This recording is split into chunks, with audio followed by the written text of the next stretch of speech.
एक बहुत बड़े पैमाने पे देश भर में रिक्रूटमेंट, नई नौकरियों का सिलसिला इस महीने शुरू हुआ है। लगभग 90,000 नई नौकरियों का साधन भारतीय रेल के माध्यम से हमारे अलग अलग ज़रूरतों के लिए शुरुआत की गई है प्रोसेस। उसमें कुछ जानकारियां मिली थी कि जो एज रिलैक्सेशन कुछ वर्ष पहले दिया गया था और टेम्पररी रिलैक्सेशन था, उसको आस्ते आस्ते पुनः नॉर्मल जो एज की रिक्रूटमेंट होती है उस पर लाना था। उसका एक कदम उठाया गया था, कुछ 2 साल की रिलैक्सेशन कम की गई थी और साथ ही साथ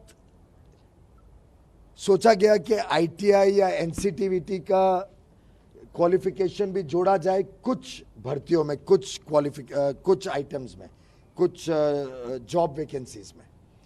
लेकिन ये डिसीजन काफ़ी पहले होने के बावजूद, क्योंकि जनता में प्रचारित नहीं हुआ था पर्याप्त मात्रा में, कई छात्रों को, कई युवा युवतियों को ये कठिनाई आ रही थी कि वो एलिजिबिलिटी से बाहर हो रहे थे।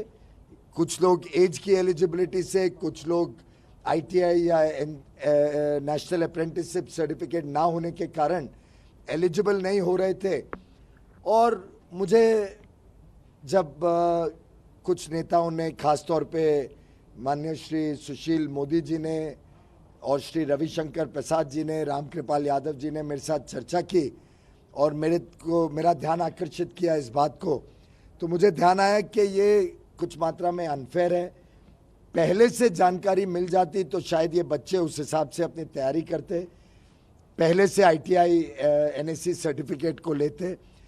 तो ये सरकार युवा युवतियों की भावनाओं की प्रति संवेदना रखती है और इस बात को हमने महसूस किया कि सभी को पर्याप्त मौका मिलना चाहिए कि वो इस परीक्षा में भाग ले सकें। रेलवे बोर्ड ने इसके ऊपर चिंता की, पूरे विषय को गहराई से देखा और ये निर्णय लिया कि इस बार की इस परीक्षा के लिए पुनः एज रिलैक्सेशन जो पहले अलाउड थी वो अलाउ कर दी जाए।